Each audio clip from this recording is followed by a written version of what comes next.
Tempo de Reflexão é um local onde nós reunimos pessoas que precisam repensar sobre as suas vidas, pessoas que precisam encontrar um sentido novo para a sua história. É um lugar onde nós queremos quebrar todo o padrão religioso, todo o formato tradicional dentro de uma igreja, para que as pessoas possam ter experiências novas com Deus. A gente tem tido experiências aqui no Tempo de Reflexão de pessoas que muitas vezes se afastaram de Deus por se decepcionarem com padrões religiosos, e o nosso propósito maior é criar um ambiente familiar, um ambiente onde as pessoas se amem, para que elas possam de fato encontrar sentido para as suas vidas. A gente tem visto pessoas desanimadas, pessoas tristes, pessoas que muitas vezes abriram mão das suas próprias vidas por não acreditar no amanhã. E nós defendemos a vida, e o Tempo de Reflexão tem essa missão de resgatar o valor das pessoas, resgatar a autoestima das pessoas, para que elas possam viver o plano que Deus estabeleceu para que elas pudessem viver.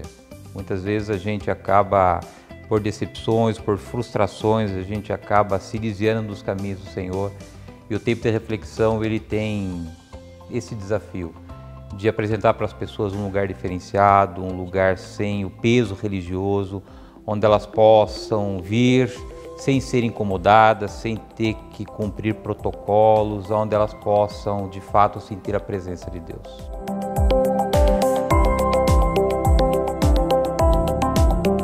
O Tempo de Reflexão ele surgiu basicamente da minha própria história de vida.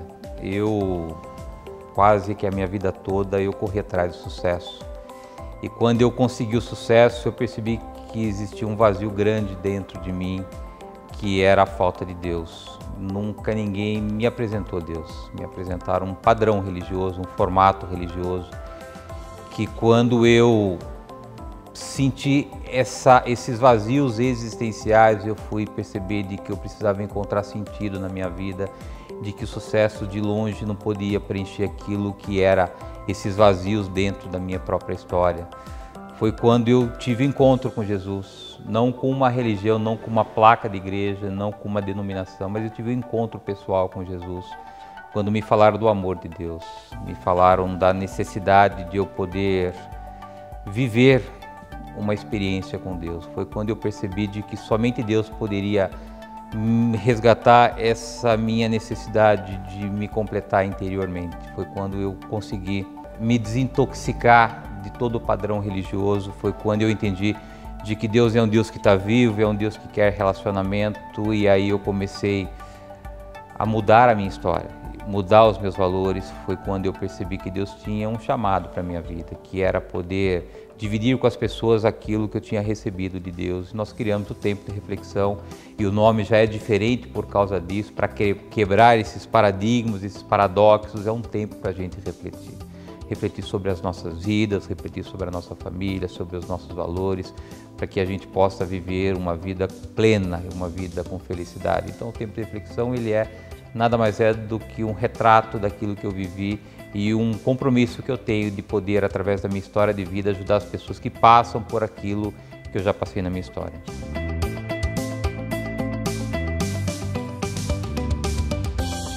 As religiões, primeiro, elas não nos ensinam sobre a Bíblia.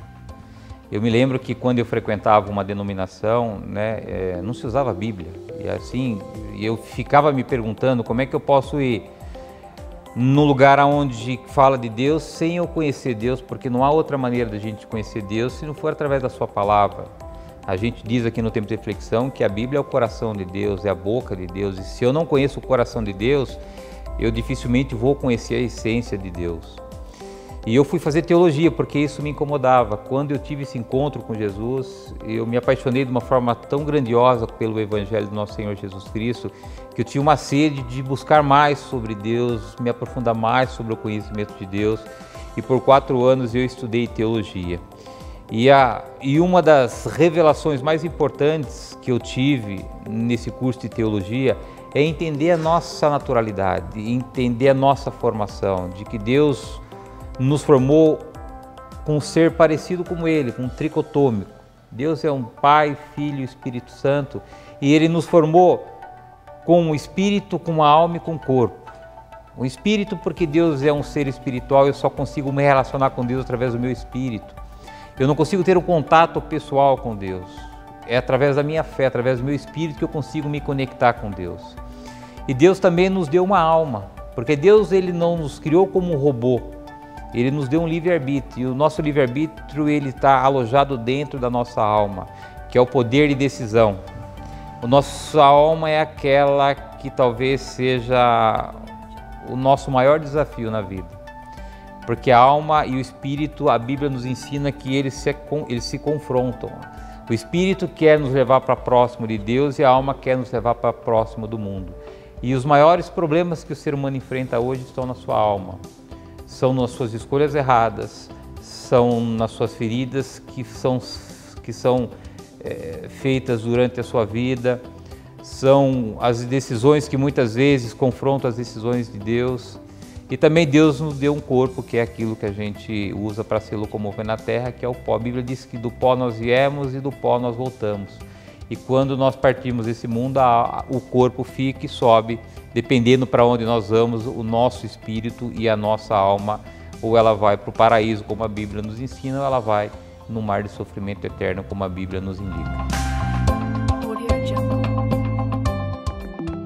O segredo é você ser comandada pelo Espírito Santo. Espírito Santo com letra minúscula. Há Espírito Santo com letra minúscula, que é o nosso espírito, e ao Espírito Santo com letra maiúscula, que é o Espírito Santo de Deus, que quando nós entregamos a nossa vida para Jesus, a Bíblia nos ensina que o Espírito Santo de Deus vem habitar dentro da nossa vida e passa a ter um relacionamento com o nosso espírito. O grande desafio é que a nossa vida seja guiada por Deus. E para que a nossa vida seja guiada por Deus, o Espírito Santo de Deus precisa estar assentado no trono das nossas vidas. E a nossa alma tem que estar submissa ao Espírito Santo de Deus, porque é Ele que conduz a nossa vida. O grande desafio é fazer com que a nossa alma se aquiete.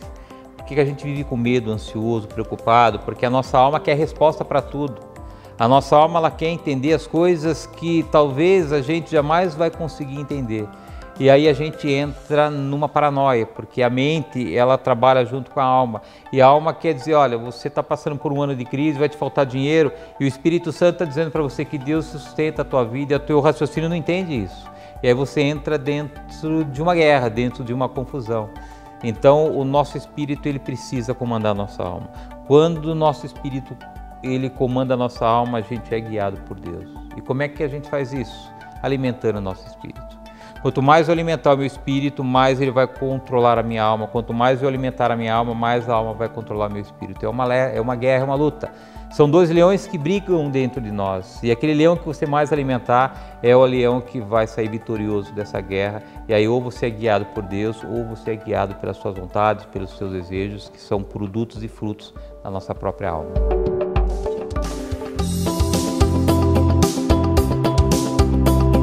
Eu digo que o nosso maior inimigo seja nós mesmos. Eu digo que o maior desafio somos nós mesmos. Eu acho que tudo aquilo que nós precisamos na vida está aqui dentro. Nós não precisamos nos preocupar com amanhã. Nós não precisamos nos preocupar por um novo dia. Deus já preparou tudo para nós. Nós somos um projeto que nasceu no coração de Deus e Deus, antes da existência do mundo, Ele já nos escolheu para que a gente viesse à Terra. Então está tudo pronto. Quando a gente entende isso e a gente se esforça para viver essa verdade, a nossa vida fica mais facilitada. O problema é que por muito tempo, você pega a minha vida, eu por 36 anos eu andei distante de Deus, por não ter o entendimento do Evangelho do nosso Senhor Jesus Cristo. Eu andei desconectado com Deus e nesse período todo, quem guiou, quem dirigiu a minha vida foi a minha alma. É por isso que eu cultivei tantas feridas durante a minha história. E quando eu tive encontro com Deus, o jogo inverteu. Porque aí Deus começou a trabalhar no meu espírito e eu comecei a me esforçar para me submeter à alma através das vontades de Deus. E essa vida e esse processo é um processo que não acaba nunca. É um processo que nos acompanha dia após dia. Esse é o nosso desafio. Então eu não digo que nosso inimigo, mas assim, o nosso desafio somos nós mesmos. porque para Deus está tudo pronto. Para Deus há um plano perfeito e completo para a gente viver. Às vezes o que a gente não quer é ter problema, e não existe uma vida que não tenha problema. O que existe é uma vida que tem problema, mas que tem promessas de Deus, de que todo problema que a gente eventualmente venha viver, Deus já tem uma solução plena para que a gente possa passar por cima dos nossos problemas e alcançar aquilo que o nosso coração assim deseja.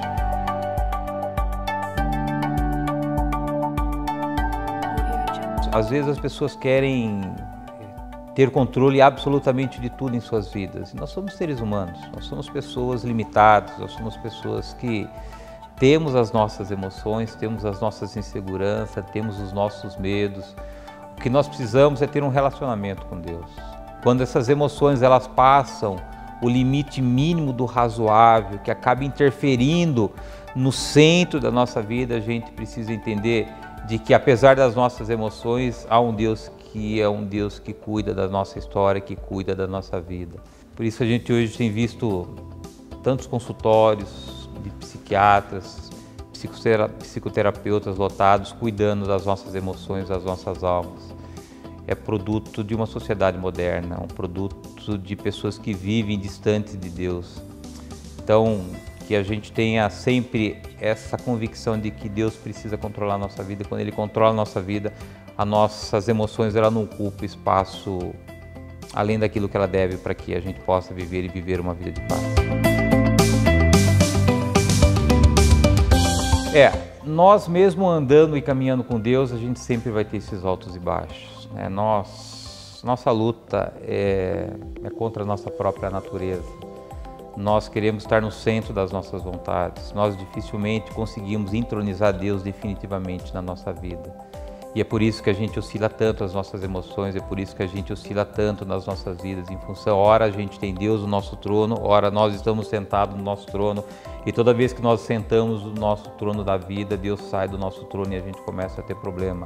Obviamente, quando você caminha com Deus, você tem a certeza de que apesar da dificuldade, Ele está contigo e Ele está te sustentando e Ele vai cuidar da tua história. Talvez essa seja a grande diferença. O ímpio e o justo, ambos têm problemas. A diferença é quem tem nos sustentado, qual é a nossa segurança, em quem nós temos depositado a fé de que esse momento de dificuldade vai passar nas nossas vidas. O grande desafio e a grande certeza na vida do cristão é de que apesar dos problemas, Deus tem cuidado de nós e Deus tem sustentado a nossa história.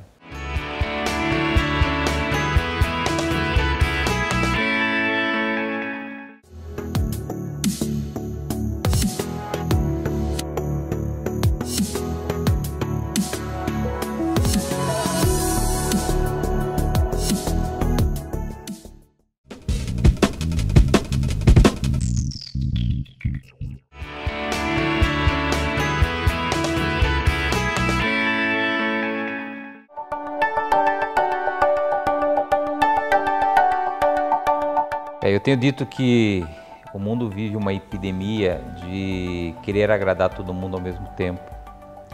A gente acaba abrindo mão do nosso próprio eu para poder satisfazer a expectativa das pessoas. E nós somos limitados, todos nós somos limitados. Dificilmente a gente vai conseguir agradar todas as pessoas que a gente gostaria de agradar. Eu tenho dito que as pessoas precisam se aceitar com as nossas falhas, com os nossos defeitos. Jesus Cristo disse que Ele veio para os doentes, Ele não veio para os sãos. Então Jesus Cristo Ele veio para mim, veio para você, veio para o telespectador, veio para as pessoas que não são perfeitas. E a nossa dificuldade é aceitar a nossa própria imperfeição. Porque é muito mais fácil eu olhar a imperfeição do outro do que aceitar as minhas próprias. E quando eu aceito as minhas imperfeições, eu tenho mais facilidade de conviver e aceitar a imperfeição daquele que convive comigo. Então, se eu posso dar uma sugestão, é que a gente não se preocupe em querer agradar todo mundo, que a gente se preocupe em ser aquilo que nós somos.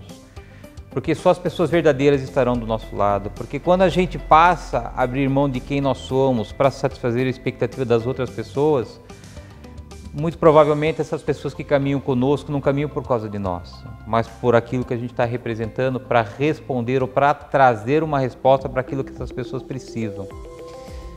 Que a gente seja aquilo que a gente é, dentro da nossa casa, no mercado de trabalho, dentro da igreja. Às vezes as pessoas pensam que a perfeição dentro da igreja E a igreja é um hospital onde pessoas estão doentes, onde as pessoas estão em tratamento, onde as pessoas precisam de cura.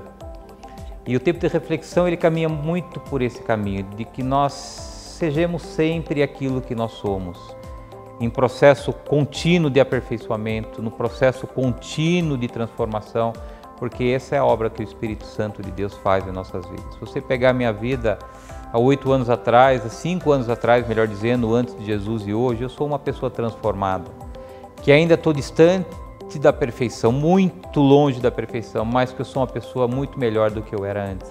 Esse é o trabalho que o Espírito Santo faz, que a gente seja cada vez mais transformado pelo Espírito Santo de Deus. A Bíblia diz que nós precisamos buscar a perfeição de Cristo. Esse é o nosso caminho. Nós somos resgatados do mundo com problemas, com feridas, e o Espírito Santo ele vai trabalhando durante esse processo da nossa história e ele vai nos aperfeiçoando. Por isso que a gente se afasta dos vícios, por isso que a gente se afasta das coisas erradas, porque o amor de Deus ele vai nos constrangindo, ele vai mudando o nosso coração e a gente vai sendo transformado. Mas de longe a gente vai ter a perfeição, que nós sejamos sempre aquilo que nós somos, amados por Deus, queridos por Deus, muitas vezes incompreendido pelas pessoas, mas jamais deixados de ser amado por Deus.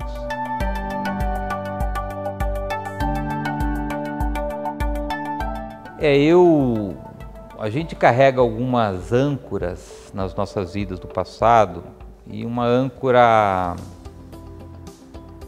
que mais nos puxa para baixo é a âncora da culpa.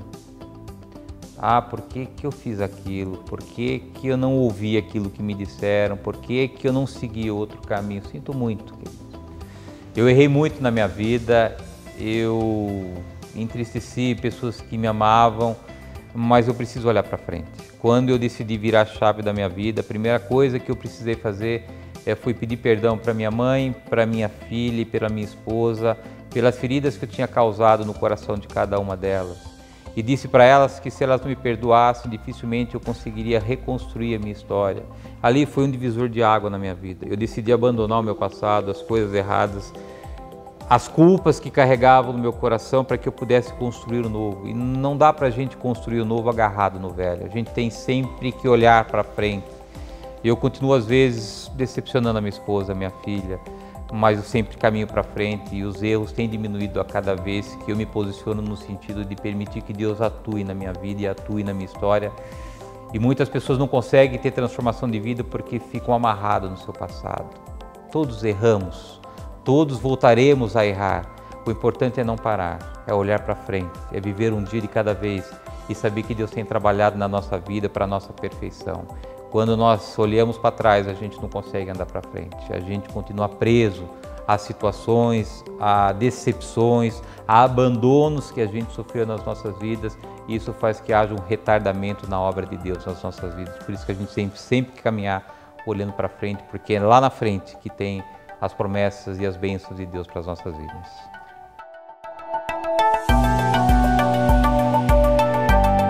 O mundo globalizado é uma grande estratégia do diabo para nos afastar de Deus. Hoje, no mundo dos negócios, você pode comprar e vender para qualquer localidade do mundo. Acabaram-se as barreiras, não existe mais muro de separação entre as economias dos países. Isso, no primeiro momento, veio como algo de atualidade, de evolução, mas você percebe que isso tem um ingrediente maligno envolvido nesse processo todo, porque o mundo começou a competir. Antes nós competíamos localmente com as indústrias aqui no nosso país. Hoje nós precisamos competir com a China, que tem uma mão de obra muito barata, que tem uma questão de impostos diferenciados, e isso obriga que cada vez mais a gente aqui no Brasil, por exemplo, sejamos pressionados por ter produtividade, por ter preços menores, por ter que trabalhar mais horas para poder ter um produto mais competitivo. E você vê que isso traz um outro lado, que é aquele sentimento de compensação. Ah, eu trabalho tanto, me dedico tanto, eu mereço viajar, e é legítimo que isso tudo aconteça, mas isso é uma estratégia porque a gente começa a viver com essa lei da compensação e aí a gente acaba vivendo uma vida de endividamento. E aí é uma bicicleta, porque eu não posso deixar de trabalhar, porque eu preciso pagar minha conta. Em contrapartida, a empresa precisa cada vez mais de mim para que os produtos sejam competitivos. E isso vira uma ciranda que no fundo, chega dentro das nossas casas. Como é que Deus criou a família? Homem como provedor é aquele que tem que trazer o sustento para sua casa, é a coluna. A mulher é a auxiliadora do homem, é aquela que cuida dos filhos, cuida da família. E o que a gente vê hoje? Muitas vezes, em muitas famílias, a mulher ocupando o lugar do homem. E em muitas famílias a gente percebe que há uma competição dentro da própria família, quem ganha mais, quem paga mais conta. Você percebe que o efeito danoso da globalização fez com que descaracterizasse o princípio de família que Deus instituiu. E é por isso que a gente vê tantos problemas dentro das casas. Os filhos abandonados, os casais que não se entendem, porque a gente mexeu na estrutura básica, na concepção de família, em função dessa malignidade que é hoje nessa globalização, nessa economia de mercado, nessa concorrência que o mundo vive hoje dentro dos negócios.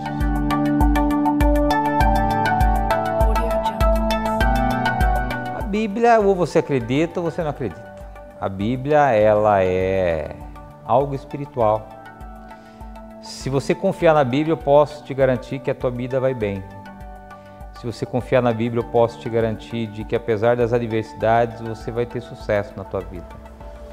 Eu passei da fase de querer compreender aquilo que Deus fala através daquelas páginas que parece um livro comum.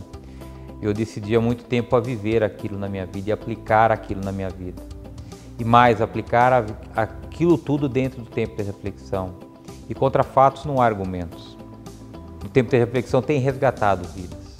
O tempo de reflexão, através do tempo de reflexão, Deus tem curado pessoas de câncer, mulheres que não podiam engravidar, que eram seus sonhos, através da palavra de Deus engravidaram, casamentos destruídos foram restaurados, pessoas desempregadas arrumaram empregos.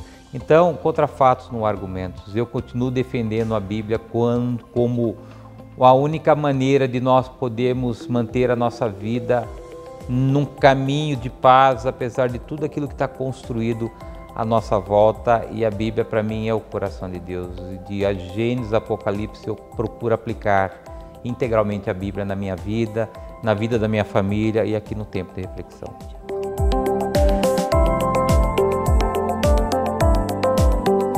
Tudo está na Bíblia. Esse momento que nós vivemos hoje, essa onda de terrorismo, essa onda de guerra, se você minimamente olhar na Bíblia, isso tudo já tinha sido alertado que ia acontecer. O final dos tempos, essa inversão de valores dentro do lar, esse esfriamento da fé das pessoas, esses falsos profetas que a gente vê aí nas televisões. A Bíblia diz de que Deus é o mesmo ontem, hoje e eternamente. Deus não muda. Deus é onisciente, onipresente, onipotente. Deus é o Criador no universo. Deus tem o controle absolutamente de tudo. Deus sabia exatamente que a gente estaria fazendo esse programa nesse momento e que você, telespectador, estaria nesse momento nos assistindo através da sua televisão. Então, para quem conhece a Bíblia, nada daquilo que está acontecendo é novidade. E é por isso que a Bíblia é fantástica, é porque ela pode nos apontar direções daquilo que a gente está vivendo. A Bíblia pode nos dar a resposta que homem nenhum pode dar resposta. Eu sou uma pessoa que me apaixonei pela palavra de Deus. Eu até aos 36 anos eu nunca tinha pego uma Bíblia na mão. E quando eu tive encontro com Jesus, eu me apaixonei por esse livro que tem mudado a minha história.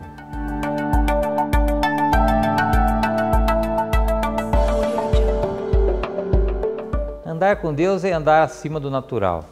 Andar com Deus é andar apesar da dificuldade. Andar com Deus é andar apesar da falta de dinheiro.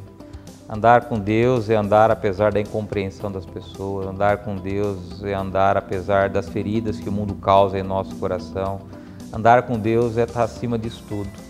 É saber que tem algo muito maior do que aquilo que a gente está vivendo. Andar com Deus é não viver pelas circunstâncias, é olhar para as promessas. Olhar para Deus é olhar para andar com Deus é olhar para frente, saber que apesar do momento sempre há coisas especialmente grandiosas separadas por Deus para que a gente possa viver. Andar com Deus é andar em paz. O que o mundo hoje tem roubado do coração das pessoas é a paz, e andar com Deus é voltar a resgatar a paz em nossos corações, é saber que tudo está pronto e que a perfeição de Deus é algo presente em nossas vidas e que nós precisamos olhar para Deus, caminhar nos caminhos do Senhor, para que a gente possa viver o plano perfeito e completo que Ele estabeleceu para mim, para você e para você, telespectador, também viver coisas grandiosas na tua vida.